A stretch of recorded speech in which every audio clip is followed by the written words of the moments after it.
சாணி எடுத்து மூஞ்சில் தான் ஊற்றிக்கணும். இது அரசியலே பேச மாட்டேன்னாரு ரங்கராஜ் பாண்டே. இனிமேல் மீடியாலே உட்காரக்கூடாது. அவர் என்ன சொன்னார், இனிமேல் அரசியலே பேசக்கூடாது.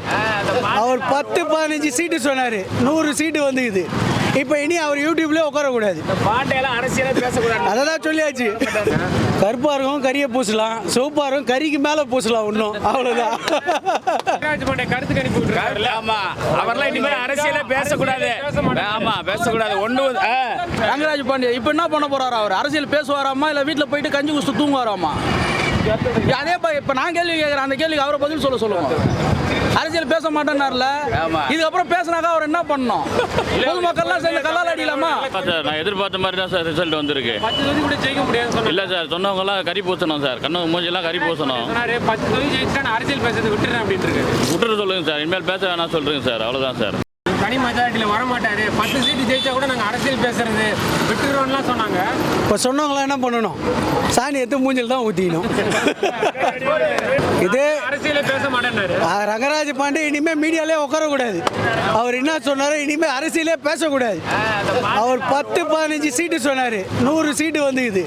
இப்போ இனி அவர் யூடியூப்லேயே உட்காரக்கூடாது. பாண்டையெல்லாம் அரசியலே பேசக்கூடாது. அதை தான் சொல்லி சினிமாவிலேருந்து வந்த எல்லாரும் ஜெயிச்சுட்டாங்களான்னு கேட்டாங்க. இது ஒரு மைல்கல் தானே, எம்ஜிஆரை தாண்டி போன மாதிரி தானே. இப்போ இது ஒரு மைல்கல். பார்த்தீங்களா, தனி மெஜாரிட்டியில் ஒரு வருவார்.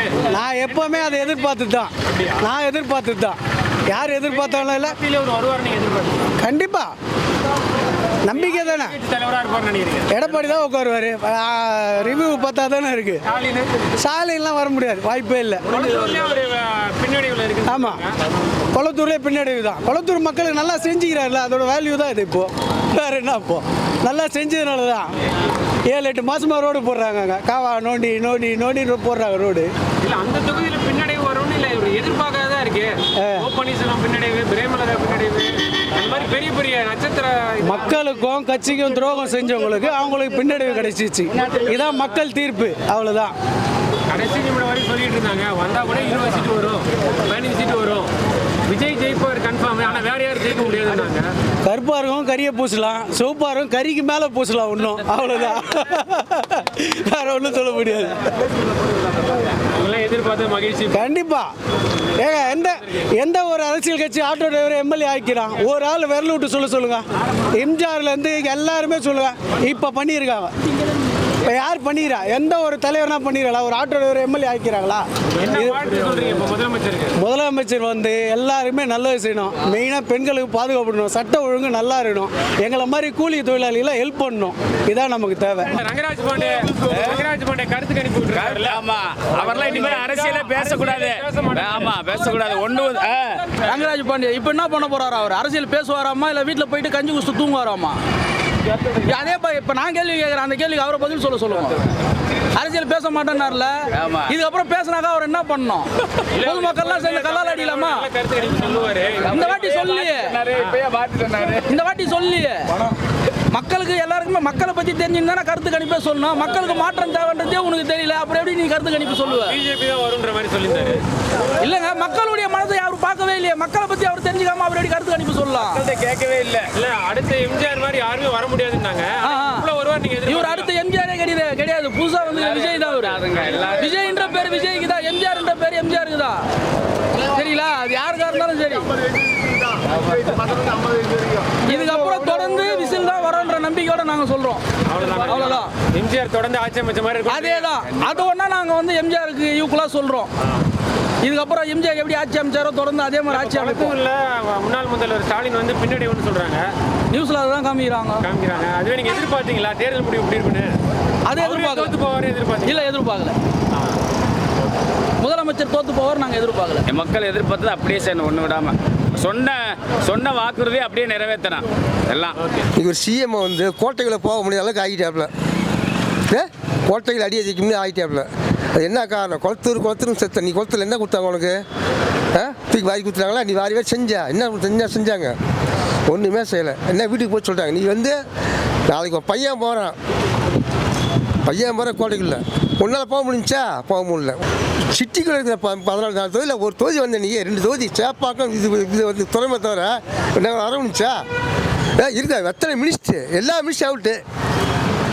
எதுக்கு இருக்கு நீ சரி, நம்ம வரலாற்றிலே துறைமுருகனே தோத்துட்டாரு. வரலாறு துறைமத்தி தூரப்படி அவன் எப்பேசத்துலேயே இருந்தாலும் சாப்பிட திரும்ப தேர்த்தி அனுப்பிச்சு ஆஸ்பத்திரியில் ஊசி போட்டு இல்லை காப்பாற்றினாங்க. அது தெரியாது அவங்களுக்கு. சீமானவனே தூக்கி போடுறது எப்பயே தூக்கி போடுறது அவனை எந்த இருக்கா? நான் சொல்கிறேன்ப்பா, வரணும், நல்லா செய்யணும். விஜய்க்கு நான் சொல்கிறேன், வந்துட்டேன், இன்னும் 4-7 சீட்டு கம்மி இருக்குது அவனுக்கு. அவர் எப்படி இருந்தால் ஆதரவு கொடுப்பாங்க. நல்லபடியாக வந்து நல்லபடியாக செய்யணும். செஞ்சினா நீ ஒரு மனுஷன், அதான் நீங்கள் போன அழகு. இல்லை உடனே தூக்கி கட்டுவாங்க. சான்ஸ் கொடுத்துருக்காங்க, சான்ஸ் வந்து கரெக்டாக படுத்து பயன்படுத்தணும். நானே போட மாட்டேன், எனக்கு வயசு 67. இது வரைக்கும் ஃபஸ்ட்டில் பெஞ்சுக்கு போன தடவைக்கு 2 தான் போட்டிருக்கேன். எனக்கு தெரிஞ்சு போன தடவை ஸ்டாலின் வரலன்னு சொல்லி டிஎம் போட்டேன். வந்தார், வந்து இடத்த கழிச்சினார். இன்னைக்கு நாங்கள் கஞ்சா ஒழிப்பு போதை பொருள் எந்த கம்மியாக இருக்குது? என்ன இந்த நீச்சல் உலகம் பார்க்கணும்ல, யார் எனக்கு எவனுக்கு வேண்டியதில்லை. நான் வந்து ஒழிச்சாதான் காசு இன்னைக்கு அதான் நடக்குது. இவன் வந்து என்ன செஞ்சான்? ஒருத்தர் நல்ல வேலை செஞ்சுருக்கான், ஒரு மாதிரி கிடையாது. அவன் வந்து சுற்றி அவன் விட்டு போனான், மாற்றி குடும்பமாச்சுன்ட்டு. நம்ம கூட தெளிவு தான் நிற்கிது. இன்னைக்கு வந்து வேலை பார்த்தாலும் காசு நிற்கி எனக்கு ஆறு முறை இல்லாட்டி இல்லை. சரியா? நல்லபடியாக முடிச்சுறேன். ஒரு ஆட்சி மரத்தை வந்து விஜய்க்கு நான் கேட்டுக்கிறேன் ஒரு வார்த்தை, ஆட்சி நல்லபடியாக நடத்தி காட்டணும். அப்போ தான் அடுத்தது வர முடியும். ஓகே, நன்றி. கண்டிப்பாக 60 நாளாக விஜய் தான் வருவான்னு எதிர்பார்த்தோம். கண்டிப்பாக கன்ஃபார்மாக விஜய் தவிர விஜய் வந்தால் சந்தோஷமாக இருக்குது. அவ்வளவுதான். இந்த ஆட்சி மாற்றம் வரும்னு எதிர்பார்த்தீங்களா? கண்டிப்பா 50 வருஷமா ஆண்டு ஆட்சி 2 ஆட்சி வேண்டாம்னு சொல்லிட்டு விஜய் தான் வருவான்னு மக்கள் தீர்ப்பு கொடுத்துட்டாங்க. நெக்ஸ்ட் யாரும் வர முடியாது. இது மேலே என்ன செய்யணும்னு சொல்றீங்க? வந்தது எல்லா மக்களுக்கும் நல்லா செய்யணும். நல்ல சட்டம் ஒழுங்கு நல்லா இருக்கணும். எதுவும் நடக்கக்கூடாது, எதுவும் பிரச்சனை பண்ணக்கூடாது. நல்லா இருப்பாங்க சார். நான் எதிர்பார்த்த மாதிரி தான் சார் ரிசல்ட் வந்திருக்கு. 10 தொகுதி கூட ஜெயிக்க முடியாது இல்லை சார், சொன்னவங்கலாம் கறி பூசணும் சார். கண்ணு மூஞ்சிலாம் கறி பூசணும். 10 தொகுதி ஜெயிச்சா அரசியல் பேசுறது விட்டுறேன் அப்படின்னு இருக்கு. விட்டுட்டு சொல்லுங்க சார், இனிமேல் பேச வேணாம் சொல்றேங்க சார். அவ்வளோதான் சார். ஏன்னா நாங்கள் எதிர்பார்த்தது தான், மக்கள் தீர்ப்பு வந்து கண்டிப்பாக எதிர்பார்த்து தான்.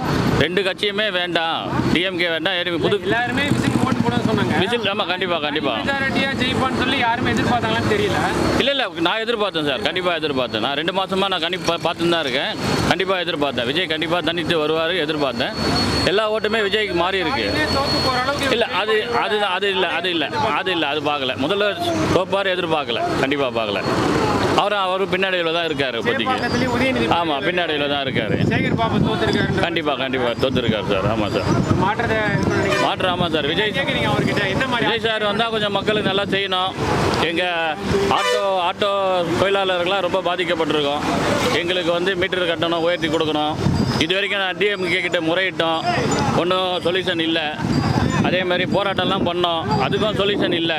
இந்த கோயம்பேடு நம்பி தான் நாங்கள் வாழ்வாதாரம் இருக்கிறோம். கண்டிப்பாக ஆம்னி பஸ் ஸ்டாண்டு எடுக்கிறாங்க, அதை எடுக்காத அளவுக்கு நம்ம பண்ணணும். விஜய் சார்கிட்ட சொல்லணும், அது கொஞ்சம் தெரிவிங்க.